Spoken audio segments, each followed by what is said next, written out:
Welcome everyone to the Everything Show. I am your host, Matrix Lord 212, and I'm with Chris. What's up, Chris? What's up, everybody? All right, dude. So what's going on? Hello, Philip. Okay. Hey. You summoned me? Yeah. So this is potential spoilers for Godzilla vs. Kong, although not really too spoilery because this is probably going to be an official image. But this came online a couple days ago. Okay. And here it is. Ooh. That's it. Wow. Oh, wow. So this is allegedly, unless there was an update to this, which I have not seen. This came from a picture from some production people that they took a photo in Hawaii, and they had this image on like one of the bottom of their cards there that they used to film. Wow. So this is allegedly our first look at well, I mean, I guess really Kong, because Godzilla hasn't really changed much from what we've seen from King of the Monsters. Now, from what it looks here, it looks like Kong is jumping. That's why he's kind of, I saw a lot of people same size. They're like, oh, look, he's bigger than Godzilla. I don't think he is. I think he's just jumping here for that punch. Okay. Taking a leap. Yeah. Now, there's a couple of things that I wanted to point out on here. One thing I really like is that the logo, it's actually not a new logo. It's the Godzilla and Kong logos, respectively, from their other films. Okay. Just put together. I actually like that a lot. Of course, they're in red. Yeah, I like that. Yeah. Now, there's one thing that somebody pointed out that I didn't realize until they said it, and it's actually very interesting. There's a way that you make these Godzilla and Kong and all these other monsters. There's kind of a general rule that most monster movie posters follow. And again, we don't know if this is going to be the official poster, but it's interesting that they're kind of following that rule in this image. When you're making a monster movie poster, usually the military vehicles will either be going towards the monster or monsters or away from the monster or monsters. Okay. If they're going toward the monster, it's implied that the monster is a threat. It's some sort of villain. It's evil, whatever. If they're coming away from the monsters, it usually implies that they're on the side of humanity. Right. Oh, I thought that they're running away. Okay. What's interesting about this is that if you look at this corner right over here, there you can see some soldiers standing there, right? Yeah. They're pointing their guns at Kong, not Godzilla. Oh. So this kind of jives with what I've been thinking the movie's going to be about. Because we know in King of the Monsters, again, this kind of that poster thing follows in King of the Monsters. At the end of the first trailer, the jets are flying away from Godzilla. Okay. Towards what we're assuming is Ghidorah, which makes sense because Ghidorah is the villain and Godzilla is on our side. Right. Mm-hmm. If this poster is saying something, it looks like Kong might actually be the villain. Oh. Wow. Now, what I'm thinking is going to happen is that we know that in Godzilla King of the Monsters that Vera Farmiga's character has this device that can sync to the bioacoustics that the monsters use to communicate. I think that at the end of Godzilla King of the Monsters, whatever this terrorist group, whoever they are, whatever they're doing, I think maybe they get a hold of that. Right. And they use it on Kong in Godzilla vs. Kong. And they set him off, basically. And he's going on a rampage. And because he's doing this, Godzilla shows up because Kong is not supposed to be doing this, obviously. Right. And we know that humanity is most likely going to see Godzilla as a quote-unquote ally because they're fighting against Ghidorah with Godzilla. Right. So maybe that's what's going on here. Maybe Kong is losing it because this thing is driving him crazy. And Godzilla shows up and humanity's like, well, he's here. Let's help him stop him, Right. So, it would make sense. So in other words, when he's free from control, then the movie's over, basically. Yeah, and really, the idea, because Adam Wingard, the director, and you can see that here in this poster here. Yeah. He said that there's going to be a winner in this movie. He said, I'm not taking the easy way out where something else shows up and they have to work together. Godzilla's going to be the winner.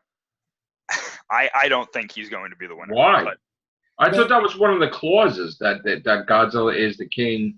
He can't be killed and he can't look bad. That's apparently the things that they told him. They never said that he couldn't lose. Oh. I think he's going to lose simply because the contract with Toho ends in 2020, and they're going to want to keep making Kong movies potentially. Oh, what's up, Connor? Hello. Bless you. Wow. So yeah, that's my thought, and basically if they can stop the movie, or they can at least stop the fight in the movie where Kong's free from control. Yeah. Neither one of them has to die. Now, if they're going to have Godzilla win, that could be it. That like he frees them from whatever the hell they're doing, and then that's the end of the movie. But I don't know. It was pretty interesting. I like that image. So I do like that a lot, actually. So, hopefully we'll see more soon. Now I want to talk to you. I don't know if you got wind of the box office numbers, but no. I want to discuss things because we're in a situation where 3 major movies dropped in the same week, destroying each other, while Into the Spider-Verse is out. Now, Aquaman, Bumblebee, and Mary Poppins all came out this week. Okay, Aquaman had a little bit of advance run overseas. Mary Poppins had a little jump on point where she started Wednesday. But I think this is really going to show, it's going to be telling that you don't have 3 major movies released against each other like that, because there's not going to really be any winners. While Aquaman is number 1, and he has in 32,700,000 when he just, I guess that's just from Thursday. Well, no, I guess that's a little bit earlier than that. But anyway, 364 he has in worldwide. Now, that's because major money is coming from overseas. I don't know what he's going to finish off for the week. But Bumblebee, only 8,460,000. Now, that may be devastating if it can't generate enough money in its first week, Chris. I'm going to be honest with you. I don't think Hasbro cares at this point. Really? I really think that they just had them get this movie out because they said they were making it, and at the time, I'm sure. I'm not saying that they don't want it to do well. They obviously want it to do well, and if it doesn't, it's going to be a loss for them. However, I think at this point, they already have their mind on the future, and I think they're worried about the toys too, right? I mean, that's... yeah. But the thing about it though is, as far as I know, the toys have been doing very well because they have this new studio series, which is kind of like the Star Wars Black series, except this is Transformers, obviously. That's been doing very well. So I honestly think, I know that they've been saying, oh, well, we want to do an Optimus Prime movie. I honestly think that their mind is on the future and that they're just going to reboot this whole thing. Yeah, I think Transformers, the next movie next. The way it looks, and again, it's too early to tell. I mean, I'll have to see what it's like after Sunday's numbers. But Bumblebee is going to struggle. That's the way it's looking. Mary Poppins, on the other hand, we don't know what the budget is, but they're already talking a third one. So the only thing that's really safe is Aquaman and Mary Poppins, because it probably didn't cost a lot to make Mary Poppins, but it did cost a lot to make Bumblebee. 135 million and only made 8 million. I mean, that's gonna be devastating. And then we got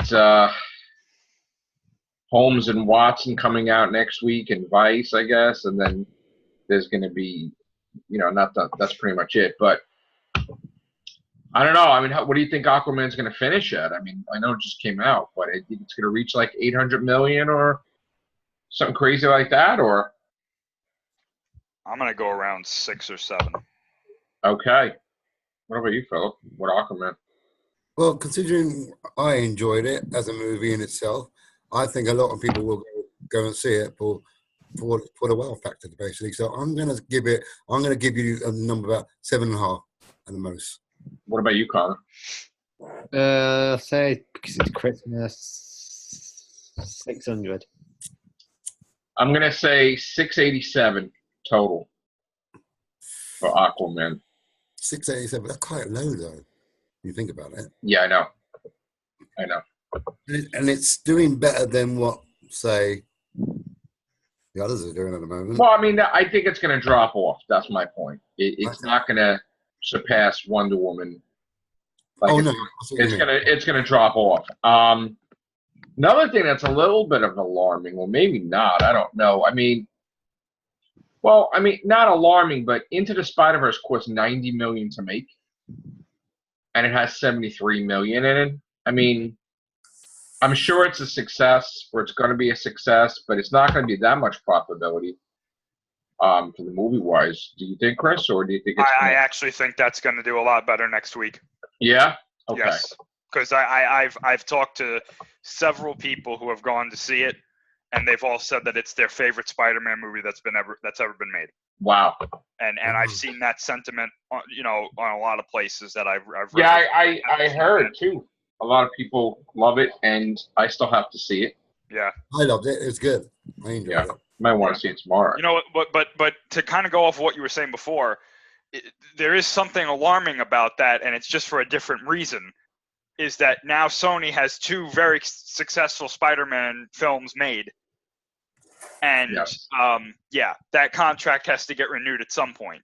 Well, it was funny how Sony's eager to renew it quickly. Yeah. And I think rumor has it that Sony pictures may be up for grabs to be sold. So I don't know what's up with that, but we'll see. Oh, Chris, there's something I wanted to ask you. I sent you something, and we know that the Star Wars comics in Marvel are canon. Yes. So that thing I sent you, tell us what the hell's going on. You're gonna have to be more specific because you sent me a couple of things. They showed a scene of Anakin's mother. Yeah. So explain that. What's going on? Yeah, so basically there's a scene in I actually think this was the last Vader comic because I know the comic just ended. Vader 25. Yeah, 25. Which apparently I haven't read the whole thing, but that comic was apparently very highly rated. Right.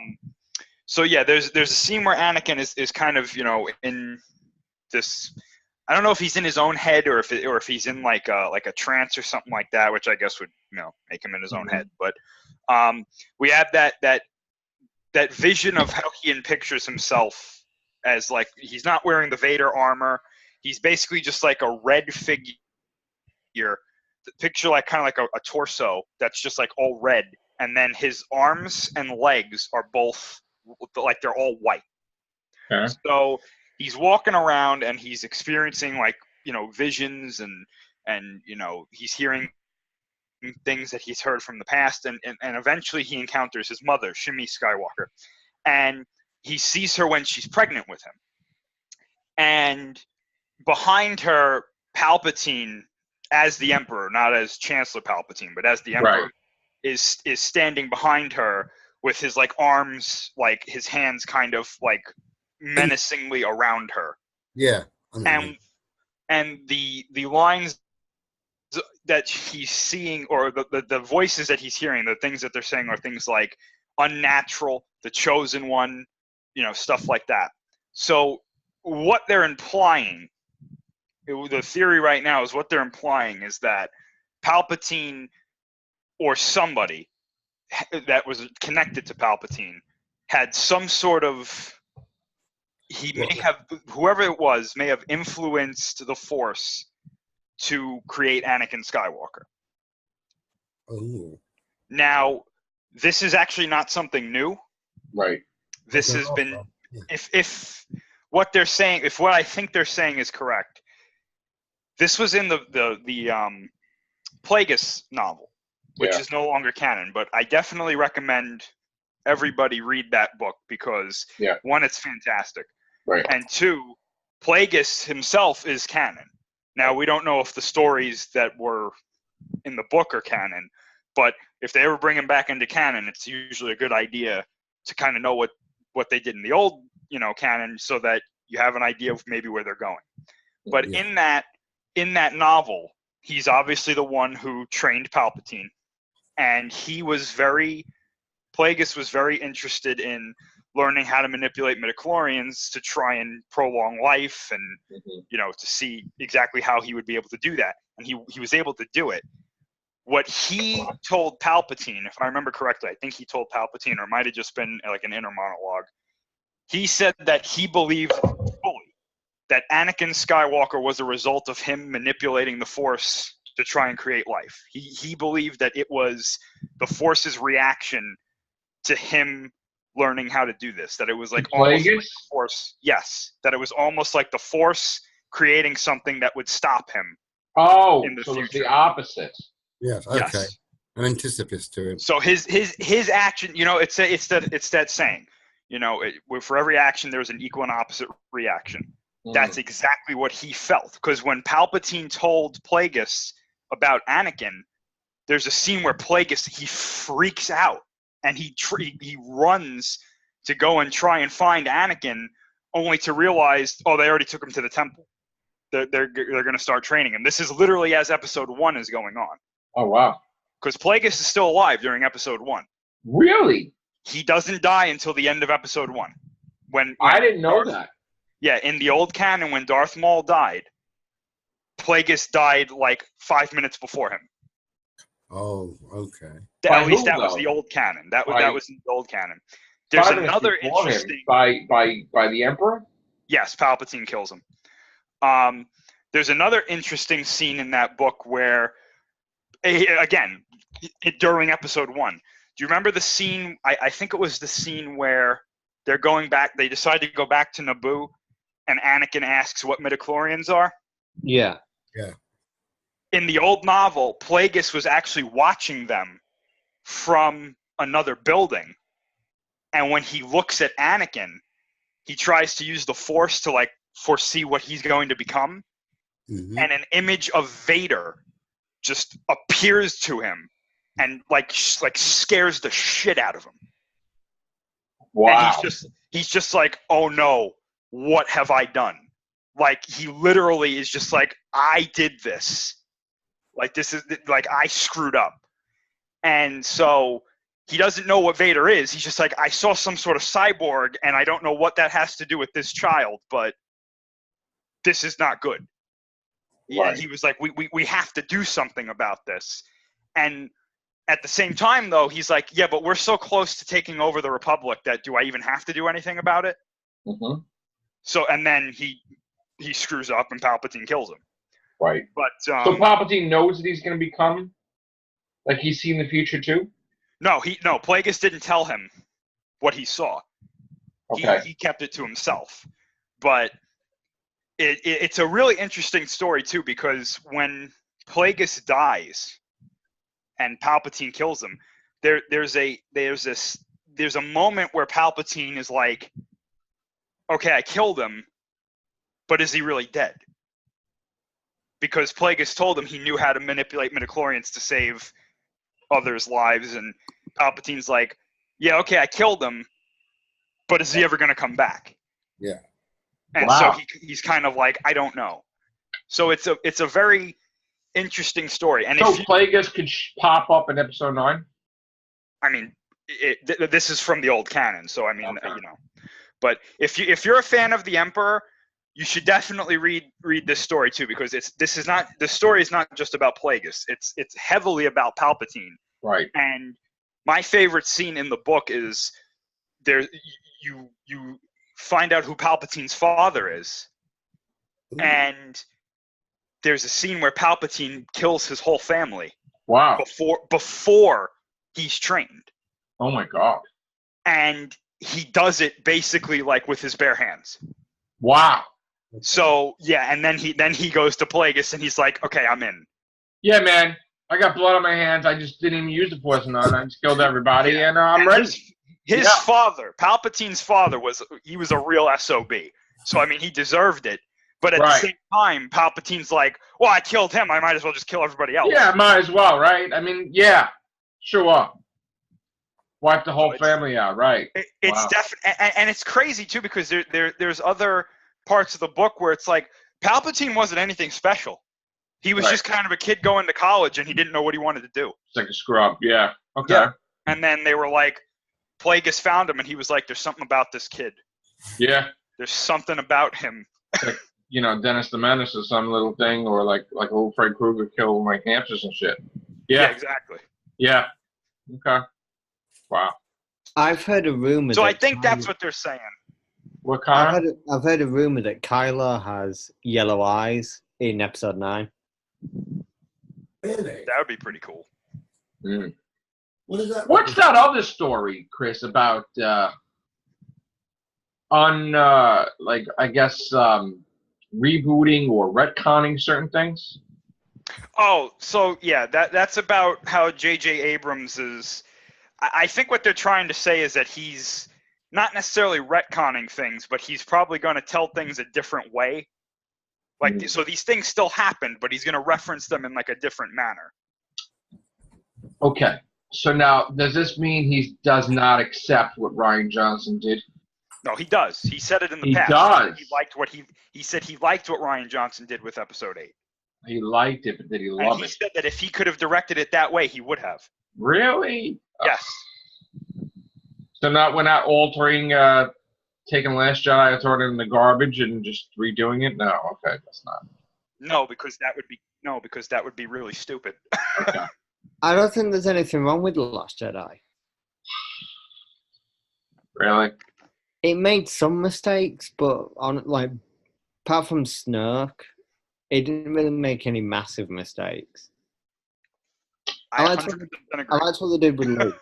That's up to interpretation. I mean, tend to disagree. I know that there's a whole issue about making Luke what he became, but it will never change my opinion, but in Empire Strikes Back and Jedi, like in Jedi, basically he knows his father killed millions and millions and millions of people, probably more than that, billions maybe, and he sensed some good in him, okay, and he tried everything he can to get him to be the good side, and for, I guess, Kylo to be worse than Darth Vader and him sense it and try to kill the kid in his sleep, that's not Luke.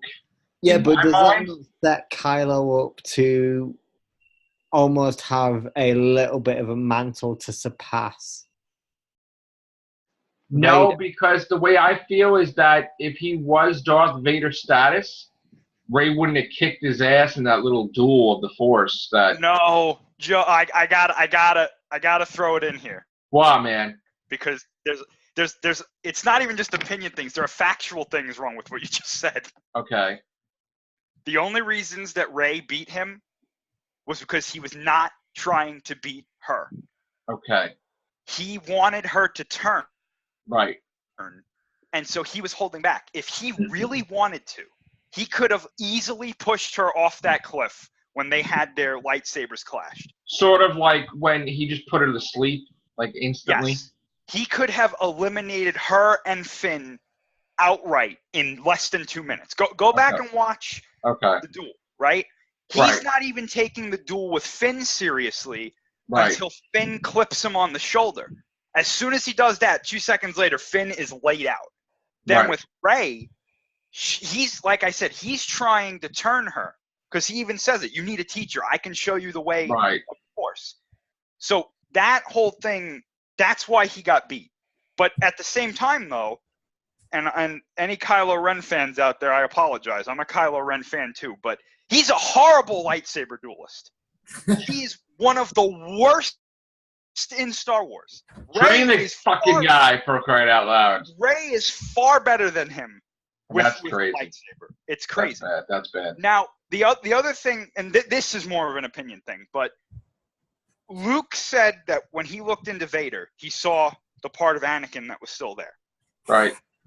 When he looked into Kylo Ren, he said, I didn't see anything.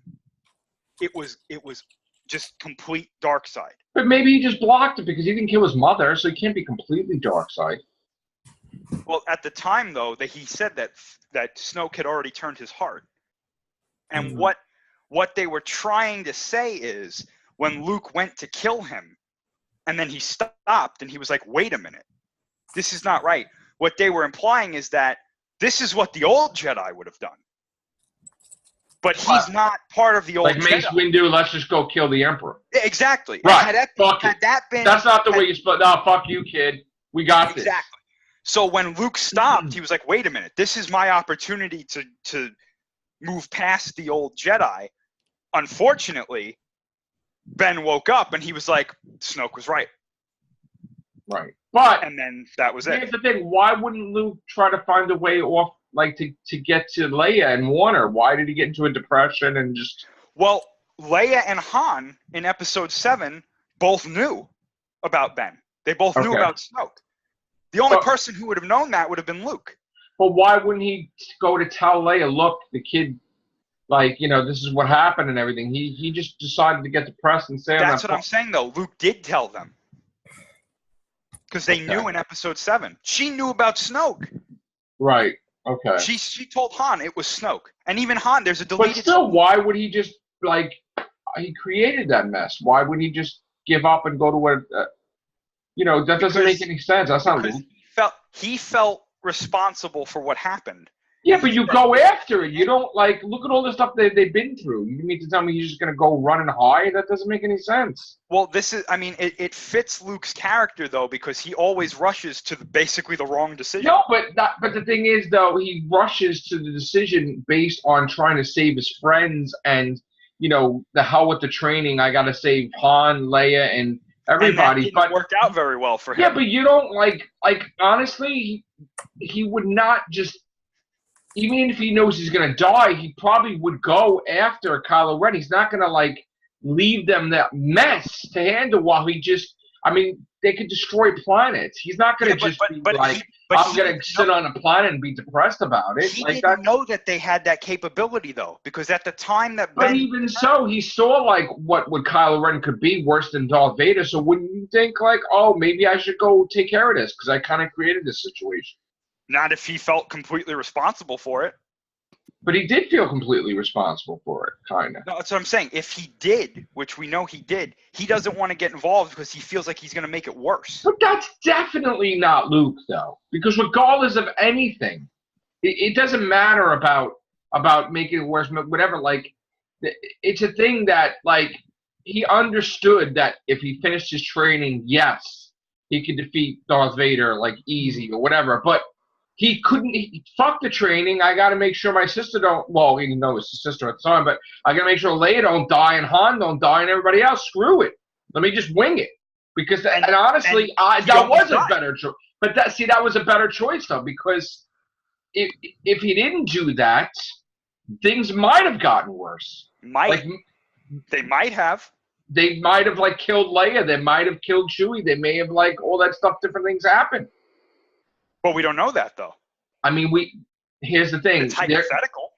I mean, they're in the Millennium Falcon, but, like, you know, it's not like Han's flying the ship away from all the different things. Like, you know, Chewbacca's a good pilot, but, I mean, come on now. That's what I'm trying to say. It's like, I think it was the perfect decision. May not have been the right decision, but sometimes, you know, you have to do the right thing to try to save your friends. I mean...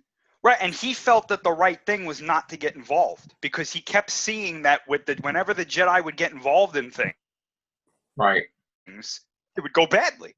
And this is not even like a new thing that came out of nowhere. This was the plan that George Lucas had for this character. Mm. He was supposed to do the same thing, and be like, well, I guess this is my fault, but maybe I need to remove myself from this situation in order for it to get better. Because he got pretty involved in what happened in the old canon with Darth Caedus, who was Han and Leia's son in the old canon, and that went horrible. It went horribly wrong. His wife got killed.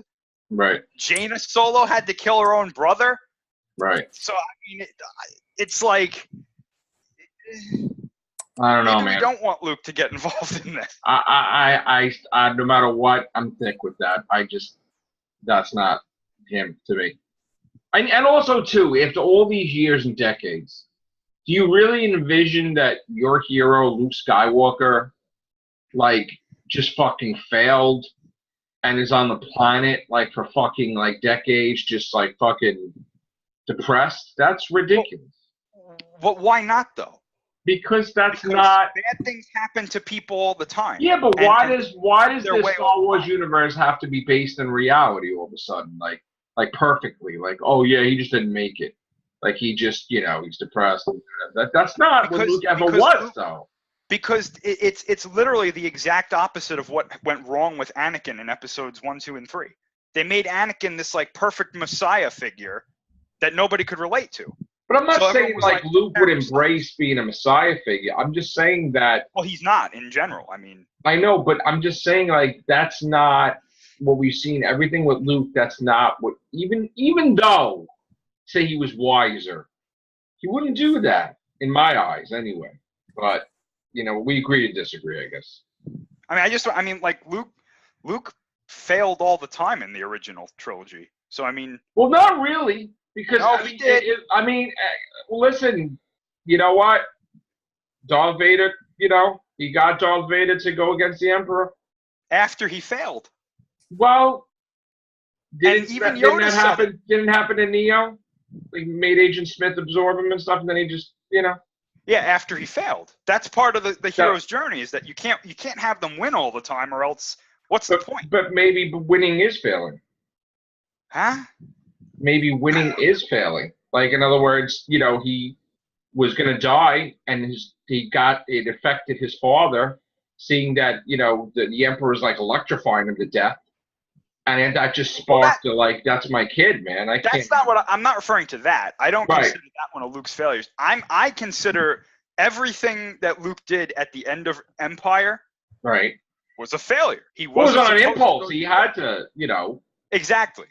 Right. Luke is driven by impulse. He's done this. I mean, think about it from episode 4. Don't go, Luke. It's too dangerous. I gotta go. Okay. Luke, don't go. You're gonna get your ass kicked by Vader. I gotta go. But here's the thing that you even said it. All those Jedi were doing things the wrong way anyway. Yeah, and he was doing what they were doing. So when they're saying don't go, Luke, this is the wrong way. Their way was the wrong way to even suggest him not to go to save his friend. No, because the old Jedi would have done exactly what Luke did. They would have been like, oh, there's Sith there, we gotta go. So that's what happened in 3. Look at Yoda. Yoda told them, he told Obi-Wan, we have to destroy the Sith. Right. Okay. And what happened? They both failed. Right. Yoda got defeated. Right. Obi-Wan thought he killed Anakin. He made something even worse. Right. So, I mean, the thing that they're trying to say is that these Jedi, as like romanticized that they are in universe and in reality, they're not that perfect. They're not even that great. Maybe nothing is really perfect. I mean, Sith and Jedi alike, or Knights of Ren and whatever alike, nothing is perfect.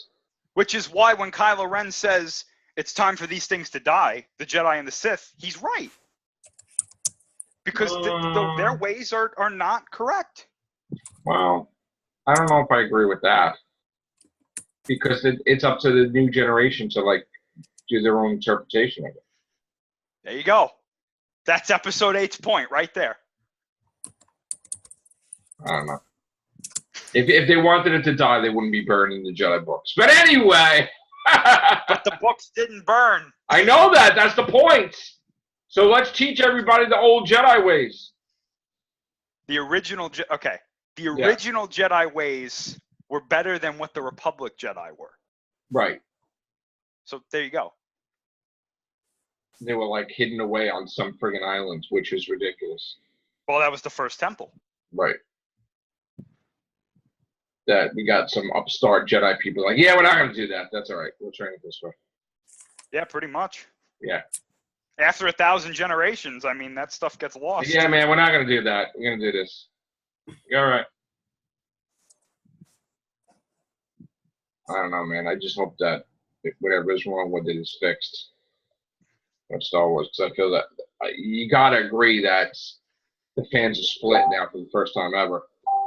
Oh yeah. Oh, it's not the first time ever, but I mean, this is the most in history that they've ever split.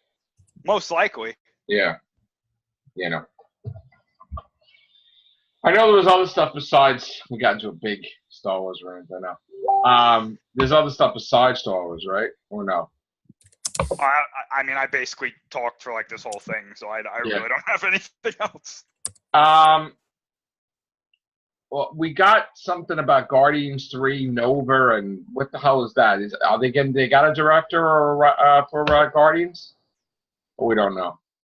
I heard they're going to use James Gunn's script. I heard pretty much. I think that whole thing's going to die down. I think they're going to use his script and somebody else is going to direct it. You know. But I heard it's a tearjerker, they said. Are they going to show, like, all the Guardians dead in the future or something like that? Maybe. They're already dead. Jars of dust on a shelf. And I know, they dust already. They're dust in the wind, dude. I know. Speaking about dust in the wind or Bill and Ted, Keanu Reeves is 52 years old and he wants to be Wolverine. Oh, okay. Yeah. So... what do you think? We let John Wick do that, or whoa? Right. Whoa. I guess Hugh Jackman is still friends with Ryan Reynolds because they pulled a prank on him. They told him that it was an ugly sweater party and he got dressed up in ugly sweaters, but they were all dressed up. So. We need to have a damn crossover with Deadpool. I know you don't like Deadpool, but Deadpool Wolverine. I'd go see that. That sounds pretty interesting to me. Yeah. But comic book news. I'm happy to report that the original X-Men have been sent back in time. So get out of our friggin' timeline. Go back where you came from.